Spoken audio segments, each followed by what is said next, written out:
Fala galera, sejam bem-vindos ao Caminho da Aprovação. Hoje nós vamos para a nossa primeira aula aí de Direito Constitucional. Você está se preparando para a SAP, Agente Socioeducativo, o cargo aqui em Santa Catarina, valor aí de R$ 6.550. Fique conosco até o final do vídeo, a gente vai treinar hoje Teoria da Constituição e até o artigo 5º ali, a parte inicial da Constituição, que cai muito na prova, despenca nas provas de concurso. Está prevista no edital de vocês. E até o final do vídeo a gente vai ainda resolver algumas questões para afirmar o conhecimento. Para quem não me conhece, eu sou Gustavo Gomes e você está no caminho da aprovação. Vamos sem enrolação para o vídeo adquirir conhecimento. Olha lá. Direito Constitucional. A gente vai começar com a parte inicial, a teoria da Constituição. E para isso a gente já começa falando sobre os conceitos de Constituição. Os conceitos de Constituição, eles estão previstos, eles estão preconizados por alguns doutrinadores antigos, estudavam e foram concebendo alguns conceitos do que é Constituição. Então, os 4 mais cobrados em prova, a gente vai trabalhar aqui.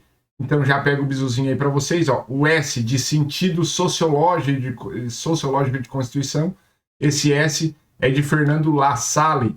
Então, o La Salle, ele dizia o quê? Que a Constituição ela precisa refletir a somatória dos fatores reais de poder, senão ela não passaria de uma folha de papel. Isso aqui cai na prova, cara. Isso aqui cai na prova. Constituição com sentido de folha de papel, se não prever, não refletir a somatória dos fatores reais de uma sociedade, por isso o sentido sociológico, ela não passa de uma folha de papel. Quem disse isso foi Ferdinand La Salle. Então, sociológico, S de La Salle. Já no sentido político, de Carl Schmitt. Sentido político de Carl Schmitt. Deixa eu ver se eu estou certinho na tela para vocês. Estou.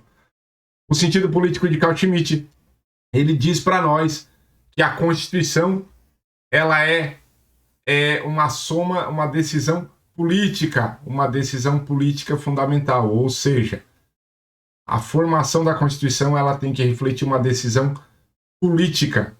Então, o conteúdo verdadeiramente constitucional, para ele, é aquilo que trata, que é um conteúdo denso de Constituição, que vai tratar sobre a organização do Estado, que vai tratar sobre os poderes do Estado, que vai discorrer sobre essa dinâmica administrativa do Estado. E ele fala, né, que tem coisas que está na Constituição, mas não é conteúdo constitucional. E, em partes, aí o Carl Schmitt tem bastante razão. Então, o sentido político de Carl Schmitt, ele vai tratar que a Constituição é uma decisão política fundamental. Então, sociológico de La Salle, Carl Schmitt, o político.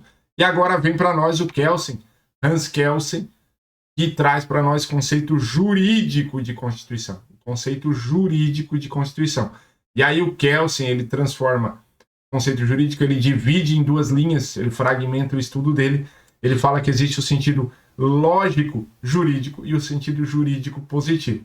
Então, no lógico jurídico, ele fala para nós que a Constituição ela é uma norma pura do dever ser, uma norma pura do dever ser. Isso aqui é bem cobrado na prova. E ele fala para nós que no sentido jurídico positivo, essa norma ela serve de parâmetro de validade para as demais normas. E aí nasce a pirâmide de Kelsen. Deixa eu trocar minha canetinha aqui, ó. Daí nasce a pirâmide de Kelsen, que a gente estuda bastante aí, que vai falar que a Constituição está lá no topo da norma. Depois vão vir os tratados internacionais de direitos humanos, aqueles que forem concebidos pelas normativas ali do parágrafo 3º do artigo 5º, que a gente vai estudar hoje ainda, passar pelos trâmites da votação nas 2 casas, por 3/5, aí sim eles vão ser considerados também equiparados à emenda à Constituição, então eles vão estar aqui no topo. Depois vai vir as nossas leis, depois vai vir regulamentos, portarias e tudo que está abaixo da legislação. Bem basicão aqui, só para você lembrar da pirâmide de Kelsen, que é a parte jurídico-positiva do sentido jurídico de Constituição. E depois vem o sentido culturalista, que é defendido aí por Meirelles Teixeira, e ele fala que a Constituição é um produto de um fator cultural, de um fato cultural. Ele abrange a ideia de Constituição total, ele pega todos os aspectos estudados, é uma evolução, né? Então ele pega o aspecto jurídico, o aspecto social, o aspecto econômico, filosófico, ele junta tudo e fala que é uma soma, é o produto de um fator cultural. Beleza? Então, para a gente gravar, lembra aí, Carl Schmitt, político, sociológico, La Salle, o Kelsen, o sentido jurídico de Constituição, e o Meirelles, o sentido culturalista. Vamos seguindo aqui o nosso estudo. Agora a gente vai tratar sobre a classificação das constituições. É um assunto que também é bem cobrado aí nas provas de concurso. E a Constituição, ela pode se classificar de algumas formas. Quanto à origem, ela pode se classificar quanto ao modo de elaboração, quanto à extensão, quanto à forma, ainda também aqui no outro slide, quanto ao conteúdo e quanto à alterabilidade ou à estabilidade dela. Beleza? Existem outras classificações, Gustavo? Existem outras classificações, mas a gente está aqui para você colocar o X no lugar certo, e você vai conseguir colocar o X no lugar certo sabendo dessas classificações aqui. Vou silenciar aqui e tem gente mandando mensagem. Vai lá. Quanto à origem, ela pode ser promulgada, outorgada, cesarista ou pactuada. Então, promulgada, né, no Estado Democrático de Direito, e como é a nossa é promulgada. Ela pode ser outorgada, ou seja, ela é imposta pelo poder, né? Ela pode ser pactuada, que há um pacto entre a parte administrativa e a parte governamental e a parte representativa, e ela pode ser cesarista. As que mais caem, outorgada e promulgada. A nossa é promulgada. Isso aqui vocês têm que saber. Promulgada, ela é fruto de uma Assembleia Constituinte, então ela passou por uma aprovação. Outorgada, ela é imposta pelo poder vigente. Quanto à forma, ela pode ser escrita ou costumeira. A nossa é escrita, tá ali, escrita. Costumeira, ela é fruto de costumes, de situações que vêm acontecendo, se tornam costumes, mas ela não está positivada, não está escrita. Quanto à elaboração, ela pode ser dogmática ou histórica. A nossa é dogmática. Quanto à extensão, ela pode ser analítica ou sintética. A nossa é analítica. Ou seja, a analítica, ela é mais...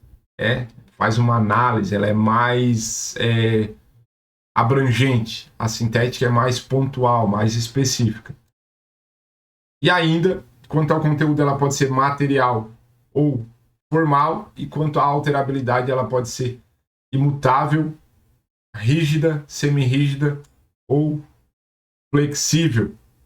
A nossa Constituição, sentido material, ela era para trazer só o que realmente é texto constitucional, que é norma de organização de poderes, de divisão de poder, de regulação de funcionamento das estruturas de governo. E formal é quando ela traz conteúdos que não precisariam estar na Constituição, mas são conteúdos meramente formais. Por exemplo, a nossa Constituição fala até do Colégio Feliciano Nunes Pires, salvo engano, fala também lá no ADCT, fala um monte de situações que não seriam dignas de estar na Constituição, mas por estarem ali pela forma, o formato dela está escrito dentro da Constituição, elas se tornam normas constitucionais. A nossa é formal, tem bastante coisa ali, é bem extensa. Quanto à alterabilidade, ela pode ser imutável, não muda de qualquer jeito, pode ser rígida, semirrígida ou flexível. A Constituição Federal, a República Federativa do Brasil, ela é rígida, tanto que lá no artigo 60 nós temos as situações em que não pode haver mudanças, chamadas cláusulas pétreas. Isso aqui cai no concurso, dá uma lidinha lá especial, as cláusulas pétreas. Fechado? Dá uma respirada aí. Para nós continuarmos, vamos fechar o nosso raciocínio, vendo aqui que a Constituição, para nós, o mnemônico, o bizuzinho para gravar, ela é pedra. Então a Constituição é pedra, promulgada, escrita, dogmática, rígida e analítica. Já serve aí o bizuzinho para te gravar e acertar as questões de prova que às vezes vem pedindo aí sobre a classificação das constituições. Vou voltar aqui, vamos seguindo. Ainda nessa parte de teoria do direito constitucional, a gente vai entrar no poder constituinte. Ele pode ser originário ou derivado. Olha só, poder constituinte originário, só para você ter uma ideia. Poder constituinte originário, ele vem a etimologia da palavra, o sentido da palavra, se você perceber, vem de origem. Então ele dá início. Então ele não tem ninguém antes dele. Então ele é indeterminado, ele é ilimitado, ele pode fazer o que ele quiser. Porque está nascendo uma Constituição nova.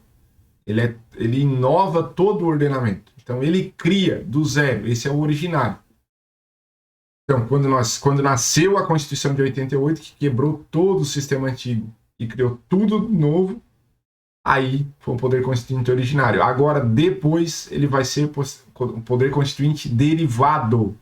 E o derivado ele se divide em 3 formas. O reformador, que é quando a gente vê emendas à Constituição. O revisor, que estava previsto lá no ADCT, que previa uma revisão depois de 5 anos da Constituição. Isso aqui já foi, né? Então isso aqui para nós nem é tão importante, a gente só tem que saber que existe poder constituinte derivado revisor, existiu. E o decorrente,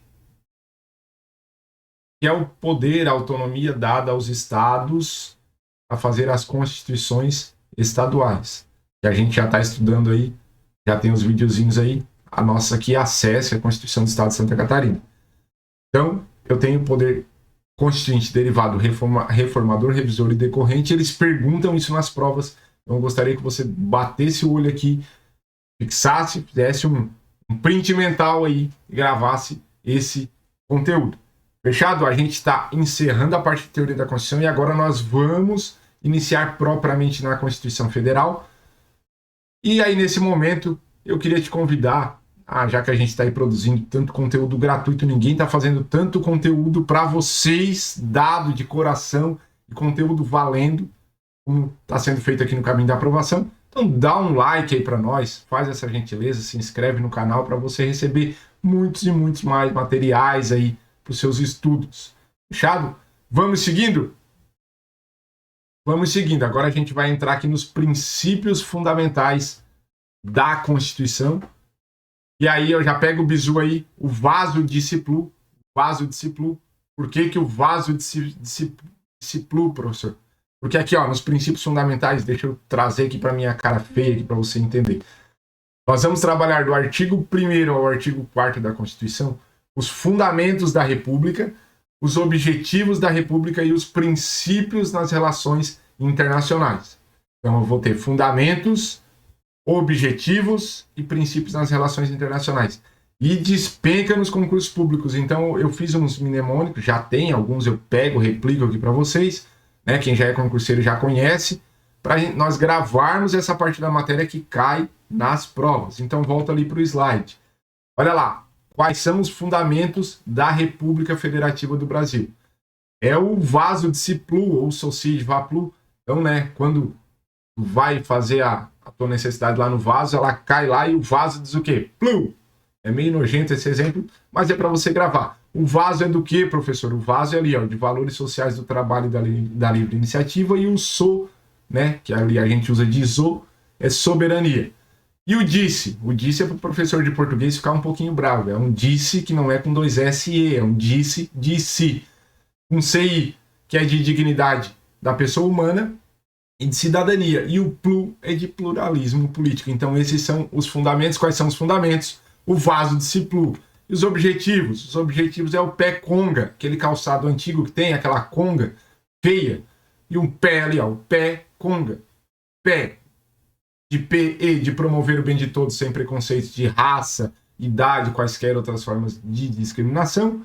O E de erradicar a pobreza e a marginalização e reduzir as desigualdades.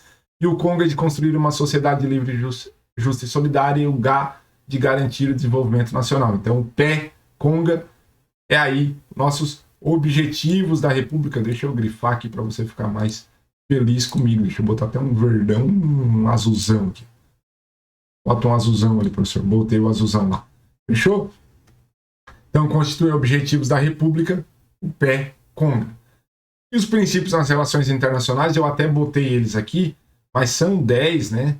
E aí é só você ficar com a ideia de que vai estar tratando com um outro estado externo ao Brasil, fora da nossa soberania. Então, aí vai defender a independência nacional, a prevalência dos direitos humanos, a não intervenção, a autodeterminação dos povos, igualdade entre os estados, a defesa da paz, é uma relação externa, né? Concessão de asilo político, repúdio ao terrorismo e ao racismo. Então, você gravando aí os fundamentos e os objetivos, aqui você vai por eliminação. Eu fiz um mapinha mental aqui para vocês lembrarem. Do título 1 da Constituição, ele trata dos princípios fundamentais. Olha que não vai confundir isso aqui com os princípios nas relações internacionais. Eu tenho na Constituição Federal o título 1. Dentro do título 1 eu tenho fundamentos, objetivos e princípios nas relações internacionais. O nome do título 1 é Princípios Fundamentais. Quais são os nossos princípios fundamentais? Os fundamentos, os objetivos e os princípios nas relações internacionais.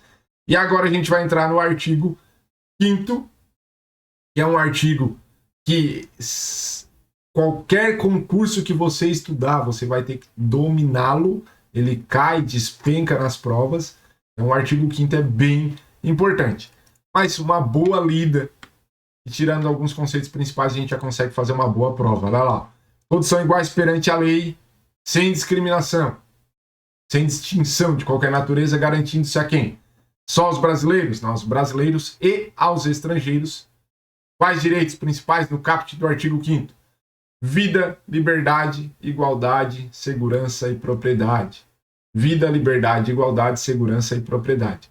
Nos termos seguintes, e aí agora ele começa a tratar dos termos, a gente tem 74, 75 incisos, se eu não me engano, mais o parágrafo 1º, 2º e 3º, a gente vai passar os principais aqui com você. Primeiro fala que homens e mulheres são iguais em direitos e obrigações, então olha só, aqui a gente está falando de igualdade, que é a igualdade material, substancial, né?